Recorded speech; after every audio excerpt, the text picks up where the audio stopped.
Hey everybody, it's time for episode 12 of the Monday Mr. Money Mustache Motivation. Today's blog post is from April 25th, 2011. Having the talk with a current or potential mate. Oh Lord, probably should have got me some whiskey for this one too, right? Mrs. Money Mustache is an indispensable part of our shared empire of frugality. Believe it or not, she was generally just as excited as I was about making an extra payment on the mortgage or buying and selling stuff on Craigslist whenever possible instead of resorting to retail. And she'll tend to cough just as loudly as I will when she hears about someone borrowing money to buy a new car or notices everyone driving places that could easily be biked. Where can I find such a dream mate for myself, you may ask? You may already have one. Read on. Oh, really? Let's hope so. When we were just a young couple, we carried along the financial habits from our earlier lives. I was pretty much the way I am now, but young Mrs. M was more of a normal person. When we eventually decided to move in together in Colorado and she landed a good job, she celebrated the new lifestyle by acquiring a taste for stylish outdoor active clothing and a latte and snack each workday at the coffee shop near work. And the odd book from Amazon.com when interesting titles came along. Even I got into the spirit of things, celebrating a job upgrade of my own with a gleaming new motorcycle in 2001. We kept our finances mostly separated. Each of us felt that we were doing well, but we didn't really have any joint goals. The problem was those packages from Athleta, I don't know. I don't buy activewear. And Amazon kept coming, even when she already had every season covered with sharp gear options. So did the books. This is what he does. As long as he's quiet, I don't care. Listen. Sorry, y'all. The lattes and snacks weren't going anywhere since you need one each day, and my $10,000 motorcycle soon depreciated to $5,000, even though it only had a few thousand miles on it. So one day we had the talk.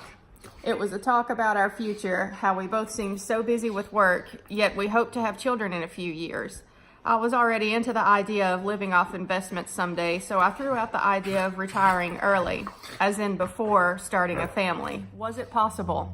Some simple math showed that it definitely was. See the later post called The Shockingly Simple Math Behind Early Retirement for some of the numbers. We'll definitely get to that one. That's his most popular blog post. Then we dug out the last year's worth of credit card statements. This woman has a thing for spreadsheets, so every category of expenses was totaled in various ways. What we learned is something that probably applies to most people. We were spending way more than expected on a seemingly very small things, like $700 per year on fancy coffee and over $1,000 on clothing, despite the fact that our closets were already full when we started. Books were several hundred per year too. It's hard to give up on things that are fun, and reading is definitely one of them. But the key was that we noticed ways to get the same enjoyment with drastically less spending. We could get the same books from the library. We probably didn't actually need more clothing, especially if we would be quitting the job soon. We still liked restaurants, but maybe they could be a special occasion rather than a daily habit. Now here's the golden nugget of this post. At that moment, a switch flipped in my future wife's mind, and she was suddenly very excited about becoming a Mrs. Money Mustache herself. Who wouldn't give up a few books and clothes and lattes if it meant getting to work less while you have kids, she asked. The second neat cash catalyst was showing her how to set up her own investment accounts on Vanguard.com. I had already been stashing money away in my account there for a year or two, but once she had her own and was able to start transferring in paychecks, everything took off. I started getting nightly reports of the deposits and stock performance, and we'd compare our net worth summaries on the website. Ever since the magic switch, our agreement on family finances has been golden. There are no arguments over money if you both share the same philosophy and goals. And now, as parents of a young child, things are much less stressful when there are no worries over budget or lack of available time to spend with him. It's also nice to have such a complicated common interest. We can talk for hours about future plans, how to be able to afford them by being even more frugal or shuffling money this way or that, and about how incredibly bright things are looking in general. It would probably sound pretty mundane and self-congratulatory to an outsider, but it beats arguing about who didn't do the dishes. So if you want to move quickly with your own wealth plans, you'll need buy-in from your own little Mr. or Mrs. If you're single, you also have lots going for you too. Low expenses, free time to put in overtime for extra earnings if you enjoy your job, and the potential to go hardcore black belt frugality modes that married people could only dream of, like keeping the furnace off until December or having back-to-back buy-nothing months. But unless you remain single forever, you too might want to prepare for the talk eventually and think about how any potential mates would respond if you do whip out the big money mustache on them at some point in the relationship. So yeah, I really liked this blog post. I've read it before, obviously, when I first made my way through the, Mr. Money Mustache website. I take some responsibility in the fact that, the Hubs is not really into the financial independence movement. I mean, I used to not be either. We actually used to have the same sort of money philosophy, so we never really had like a money talk before we got married, or if we did, it was just a very brief one. I mean, we both considered ourselves responsible with money. We would get our paychecks in, pay all of our bills, and, not have any late payments or maxed out credit cards. We were just comfortable doing our finances the way that we had been doing them for years. And we really didn't see a reason to combine finances either, because both of us, were good at handling our own money. But, when I discovered the FIRE movement, I'm the one that changed. The switch flipped for me. It hasn't yet for my husband. So when you know better, you do better. When you first learn about financial independence and the actual steps that you can take to get there, and you realize that it's an option for you, you want to shout it from the mountaintops, and share it with everybody. That's part of the reason why I'm here on YouTube. I didn't want to, shove it down the throat of my husband and all of my loved ones. I just wanted an outlet to be able to talk about it, and a place to keep myself motivated, because budget burnout does happen, especially when you're putting such a large chunk of your income towards debt like I am. You can definitely get a little burned out. But, I remember what it was like not being interested in personal finance. I mean, I remember being so completely exhausted from work every day, coming home, laying on the couch, being too tired physically, emotionally, to even consider talking about finances or learning something new. If somebody had tried to talk to me about it then, it would have been pointless. It would not have been well received, because I'm too tired to even process the information. Jobs are stressful for most people, and when you're done at the end of the day, you're done. I think that's a big part of what keeps most people on that endless cycle of work, pay bills, and just spending their paychecks mindlessly as they come in. Every once in a while, you might splurge and make a big purchase to feel like you're living your life, but then you have to go back to work to pay for that big purchase, and you never get to use it.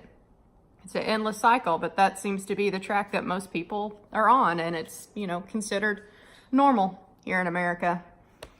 So, hopefully you've seen that meme somewhere on Facebook or maybe Instagram that says you were born to do more than just pay bills and die. And that's true. And I think the FIRE movement outlines that path.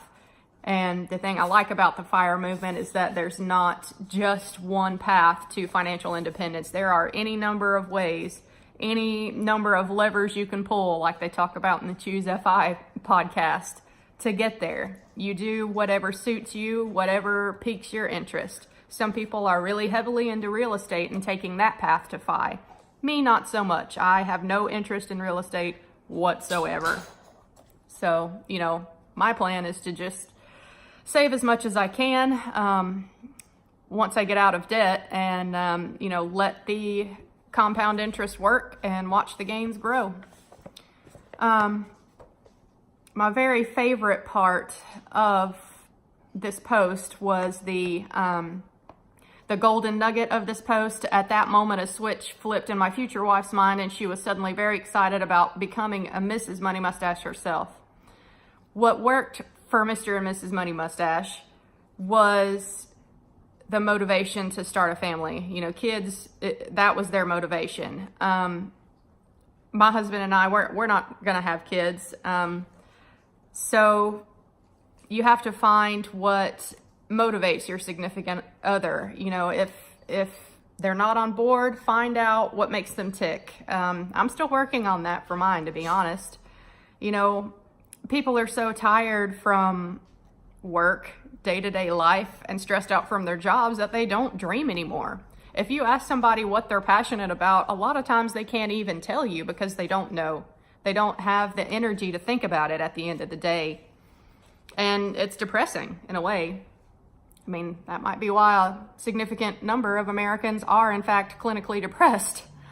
But yeah, try to dream again. You know, figure out what motivates you. A lot of times people will say, oh, I want to spend more time with my family.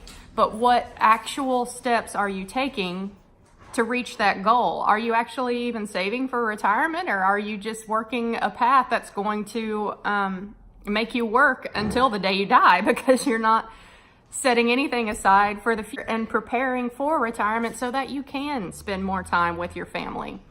You know, you can lead a person to knowledge, but you can't make them think.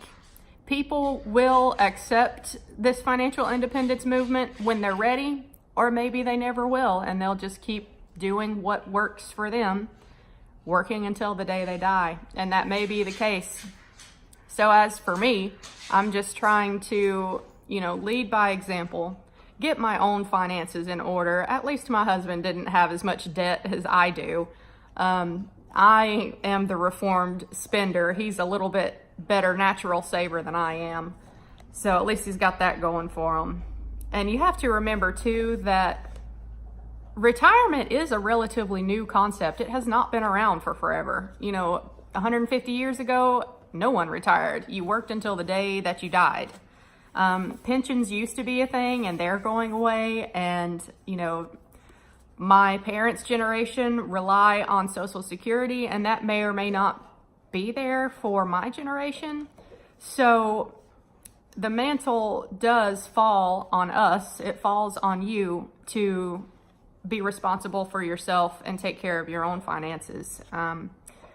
And the bad thing about it is that, you know, time is of the essence. Compound interest works better over time.